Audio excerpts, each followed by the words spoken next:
كيس جديد لازم نحله، يلا نبدي. لحظة، طقطقة الأصابع مو تسوي سوفان؟ لا ما تسوي.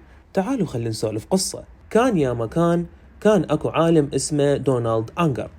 من كان صغير كانت أمه وخالاته يقولون إله لا تطقطق أصابعك لأنه تسوي سوفان.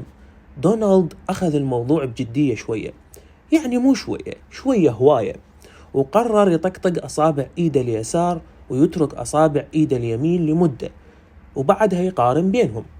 المهم دونالد طق أصابع إيده اليسار لأكثر من 36 ألف مرة خلال نصف قرن، وبعدها قارن بين حالة أصابع إيده اليمين وإيده اليسار، والمفاجأة كانت اثنينهم كانوا نفس الشيء، ما صار أي تغيير.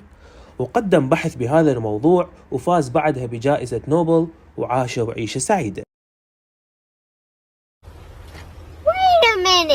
زين لحظة، لعد شنو هذا الصوت اللي يطلع؟